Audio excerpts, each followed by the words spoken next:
Hello, everyone. I'm François Picard. He called him tough. He called him handsome. Donald Trump heaping praise on Ahmed al-Shara after the pair met for a historic handshake on the sidelines of a Gulf summit in Saudi Arabia. This before Trump went on to Qatar. Ahmed al-Shara, who a few years ago was being guarded by U.S. soldiers in an Iraqi prison when he was an Islamist militant. Emerald Maxwell has more.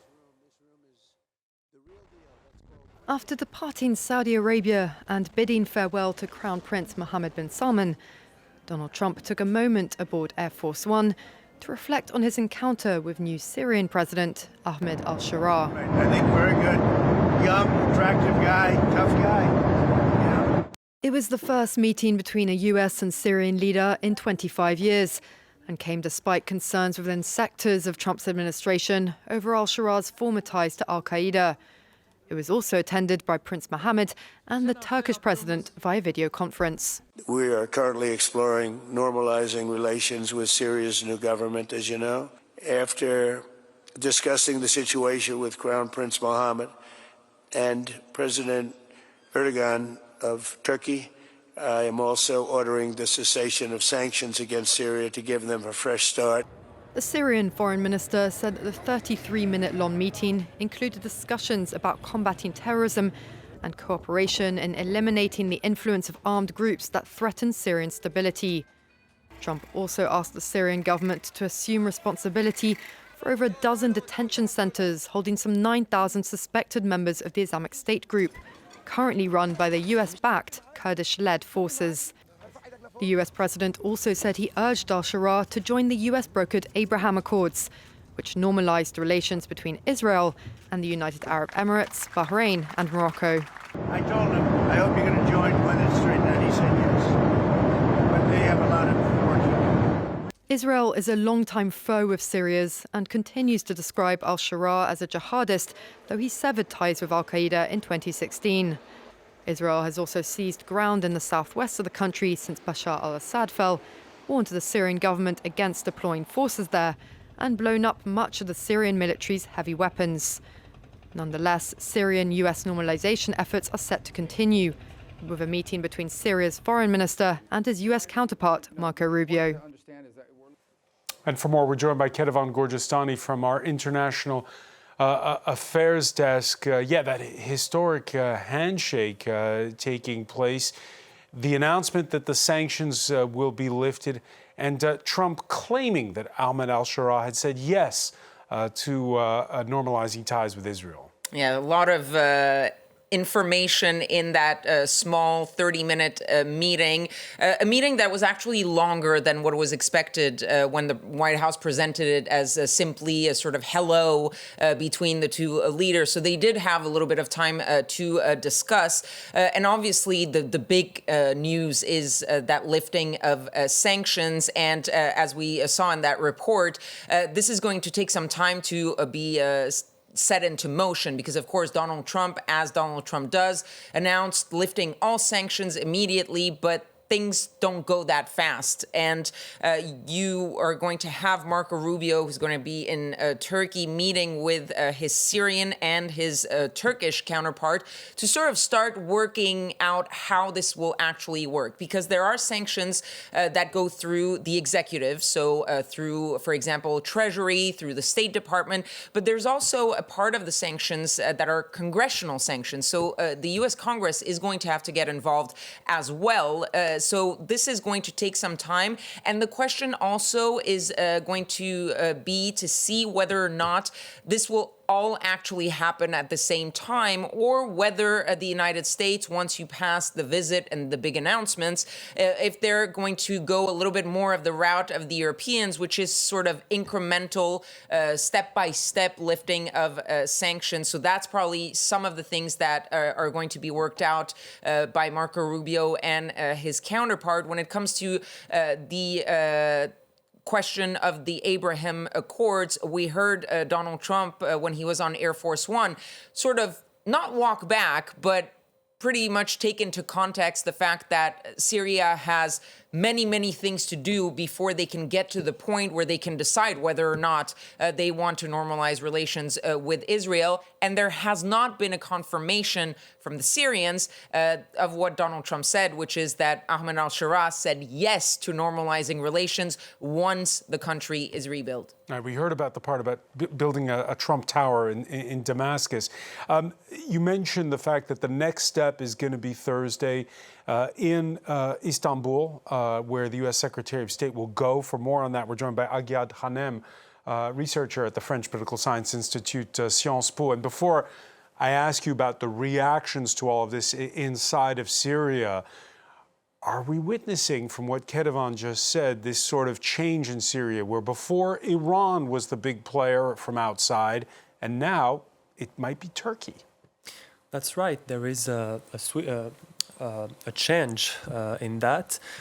In terms of who is the big player, Turkey is one, Saudi Arabia is one as well, and Saudi Arabia has shown its diplomatic power in the last few weeks, be it this week when Ahmed al-Shara met with Donald Trump in Saudi Arabia, but also in terms of the mediation that Crown Prince Mohammed bin Salman, he looks to have been successful in mediating between al-Shara and Macron, al-Shara and the US president now. So yes, we can see this shift in terms of diplomatic power from Iran to Turkey and Saudi Arabia in terms of influence over the Syrian government. And of course, with regards to sanction, it's before carrying any political meaning, it's a relief for the people. And I've been seeing a lot of very positive reactions on the field. We'll talk about that in a moment. But you know, again, the how time changes. Ahmed al-Shara at one point was held in an Iraqi prison as an Islamist militant by U.S. soldiers. And when you hear Donald Trump saying that he's handsome, he's strong, what's your reaction? I mean, President Trump says a lot of contradictory things sometimes, so we shall see if this stays the position of Donald Trump towards the Syrian president. But what I can see again is a lot of efforts that were done by the current Syrian government to lift the sanctions. This was the most important priority for this government, and most of their efforts in the last months were directed towards this goal. Again, I think the mediation of Saudi Arabia is a key here, and I wonder what exactly is expected from Syrian president now in exchange of such normalization, or at least progressive lift of sanction. Is it the normalization with Israel? Is it a critical raw materials agreement? This we shall see.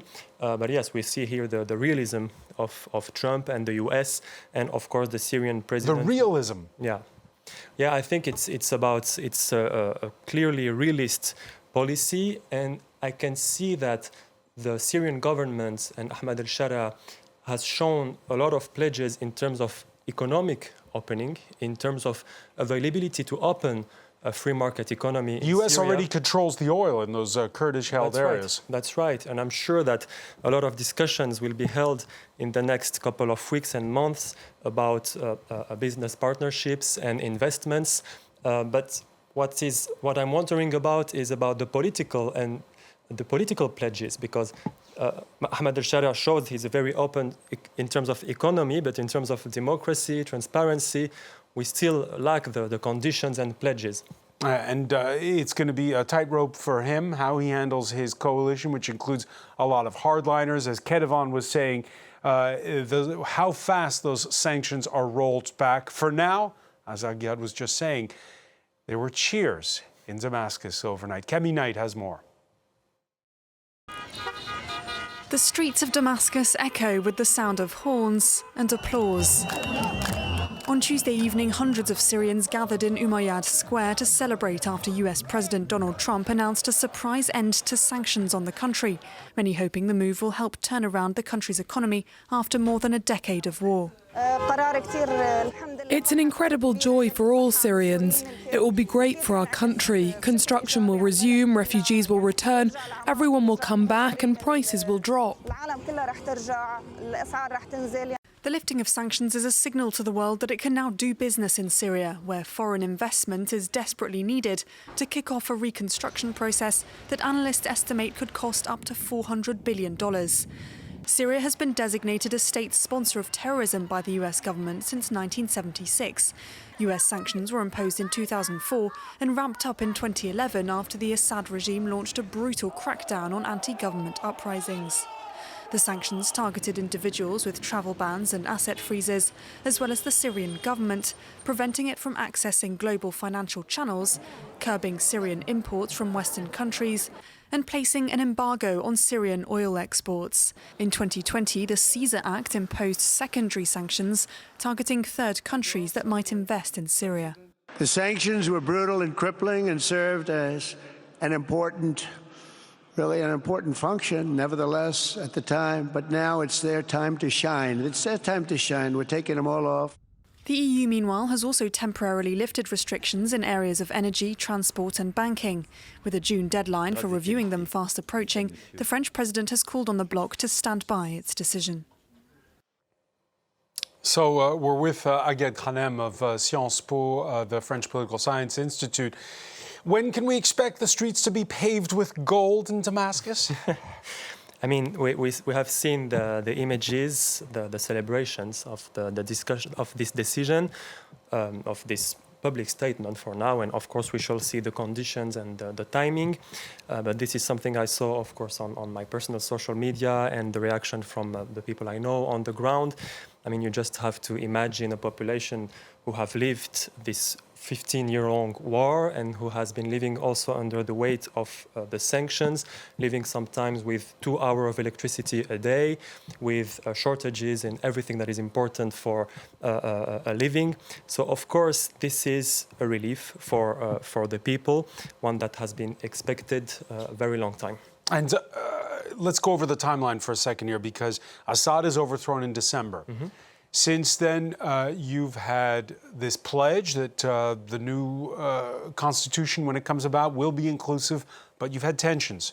Yeah. You've had, in one instance, fighting with the Alawite minority, more recently with the Druze minority. Donald Trump's move, does it help to reduce those tensions involving minorities? I think this is something we may see in the longer term. My intuition is that the sanctions and the isolation of Syria from the international scene was very destabilizing, actually. It was creating tensions and maybe putting Ahmed al-Shara and his government in a position where he had to satisfy his most radical allies and the most radical parts of his coalition. So hopefully, now that the country will open again, and again we shall see the conditions of that, hopefully a more moderate stance will be privileged. But of course, again... Will there be a reckoning with those hardliners within his own camp, Sunni hardliners?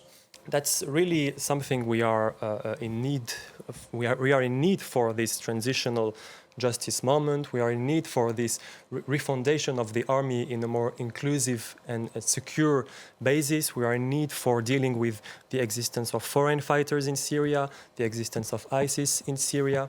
This is really now what we are expecting. I think it's important that the sanctions were lifted, because now it's also the opportunity for the Syrian civil society to really be part of the game, and even Syrians being outside of Syria, and to really try and take part in this moment politically, socially, economically.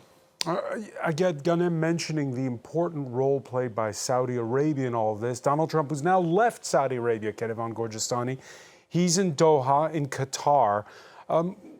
What's the role of Qatar? Qatar friendly with, or at least has relations now with both the Saudis and the Iranians. Yes, and very much involved, of course, in what is happening in Gaza as a mediator in the talks with Hamas. They were the ones that the U.S. dealt with to get the release of Iran Alexander just recently. So they're also playing a bigger geopolitical role, just as the Saudis have been playing a bigger geopolitical role. But just like in Saudi Arabia, it was also a whole lot about doing business deals for the deal maker in chief, as he likes to call himself. And Donald Trump came away with a few $1 billion in deals. The biggest one, of course, is the deal between Boeing and Qatar Airways. Qatar Airways now confirming the numbers that Donald Trump gave were not exactly right. So according to the fact sheet that was put out by the White House, Qatar Airways will be buying 210 Boeing 787 Dreamliners and 777s. Much needed for Boeing at this time. Exactly. Very good deal for Boeing. That's about $96 billion. And there's a whole big chunk that is a defense agreement between the U.S. and Qatar, with Qatar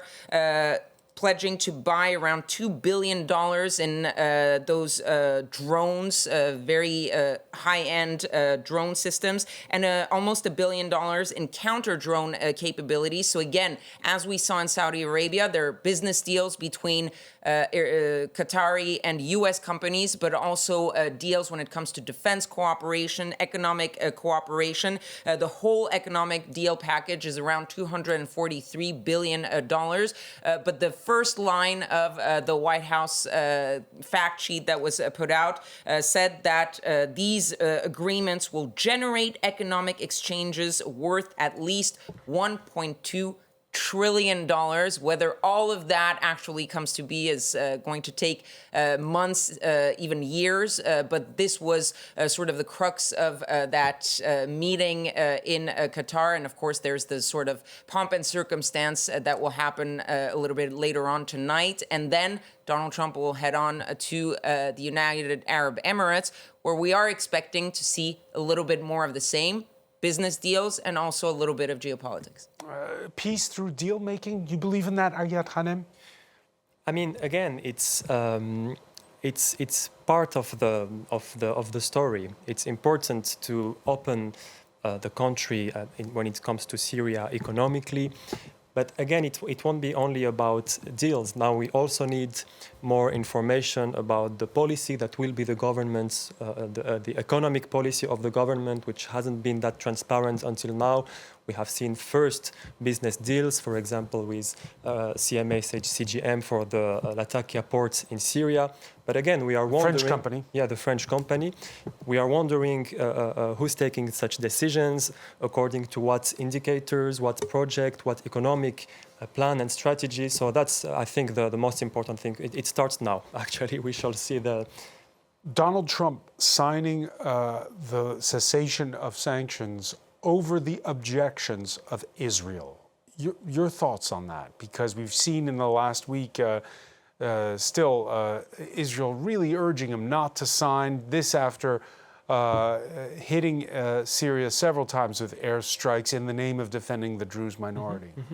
I think this is really an illustration of this tension that exists both internally and regionally when it comes to Syria about in terms of centralizing dynamics. First, Ahmad al-Sharaa wants to be a very powerful president as the head of a centralized state, supported by Turkey, Saudi Arabia, and now maybe Trump.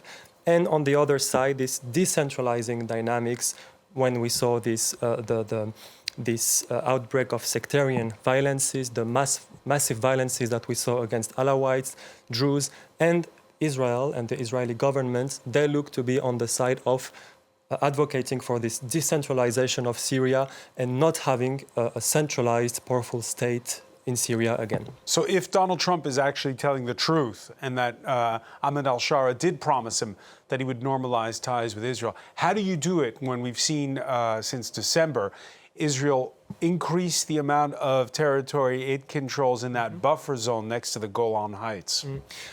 I think Ahmad al-Sharaa here, the position that he has shown from the beginning is a position of, how to put it, of very like moderation, not really answering to the Israeli interventions in Syria, being really careful about this, because I think he knows that him and his government, they have no way, no means to have a more autonomous or powerful position when in this regard. So what Ahmed al-Shara and his government have been looking for in the last months is the conditions to lift the sanctions. And we really have seen that in the last months. Ahmed al-Shara trying different positions. So if I say that I may join the Abraham Accords, does that work? Does that allow us to lift the sanction? If I say that I'm ready to do agreements, business agreements, critical raw materials agreements, does that work? So yes, now it's in the hand, in terms of Ahmed al-Shara's position, I think it's quite clear that him and his government, they're ready to head towards this direction. It's less clear, of course, with regards to the Israeli government. The Israeli government, which has ordered more airstrikes this Wednesday inside of the Gaza Strip, some 80 killed according to Palestinian medics. Most of those this time in the north. We'd seen on Tuesday that the European hospital in Han Yunis in the south had got hit. This is images from Tuesday when we saw that first explosion there. For more, let's go to Gaza City, and correspondent Shrouk Al-Aila. We've just lost the connection with Gaza City. Gaza City, where Israel has ordered the evacuation of a neighborhood. Remember that on Tuesday, the Israeli Prime Minister talked about next week sending in more troops into Gaza. Every day, worried mothers come to this hospital in the north of the Gaza Strip. They are searching for food supplements for their starving children. I brought her here because she is malnourished and I wanted to follow up on her health. Currently, we don't have anything to eat or drink, so I came here to get some biscuit packs or milk powder to help her gain weight. 2 months after food and aid deliveries were halted by Israel, the war-torn enclave is running out of essential supplies. If the blockade persists, all 2.1 million Gazans would be at critical risk of famine, according to a UN-backed assessment. Overwhelmed hospitals are in a state of crisis. The Al-Shifa emergency ward has 50 beds, but regularly has to admit 500 patients per day. The inpatients department only has 110, 120 beds. There's 12 ICU in Shifa. They just opened a third operation theater. That is good, but it's a far cry of where Shifa was before the crisis and the war. Before the crisis and the war, Shifa had 22 operation theaters. Speaking to the UN Security Council in New York, the head of humanitarian operations said that world leaders must act now to prevent a genocide. What more evidence do you need now? Will you act decisively to prevent genocide and to ensure respect for international humanitarian law? Or will you say instead that we did all we could? Israel proposed a new aid plan for the enclave using a private charity and US security firms. They would replace the United Nations and would deliver goods only to those Israel deems in need. Tel Aviv has accused the UN of sticking to an aid system that feeds Hamas while civilians and hostages starve to death. The United Nations, however, has rejected the plan, saying it weaponizes aid and threatens to cause mass displacement of Palestinians. And Kethevane Gorjestani, I'll read you the reaction of Italy's Prime Minister, Giorgia Meloni, one of Israel's closest allies. She calls the humanitarian situation in Gaza, quote, dramatic and unjustifiable. More and more isolation for Israel in the current context. And Netanyahu hitting back at the French president. Yes, Emmanuel Macron, who had pretty much similar words like Giorgia Meloni yesterday when he had his 2-hour-plus debate on TV, where he really talked about the humanitarian situation, saying it was unacceptable and reiterating the fact that Israel was preventing aid from getting in to Gaza and that Israel should open up Gaza to humanitarian aid. And Netanyahu responding today, accusing Emmanuel Macron Macron of siding with a murderous Islamist terrorist organization. So pretty strong words there directed at Emmanuel Macron. And obviously, we'll see if Netanyahu has the same sort of comments towards Giorgia Meloni. But it is true that you've seen this sort of tit for tat between the French president and the Israeli prime minister. But yes, you're seeing more and more countries that were usually not too keen to say these things out loud, actually really putting the spot on Benjamin Netanyahu. Kethevane, Gorjestani, many thanks. I want to thank Aghiad Ghanem for being with us for this special edition. Stay with us, there's much more to come. Next, we'll go to the Cannes Film Festival. It's day 2, first screenings of movies in competition.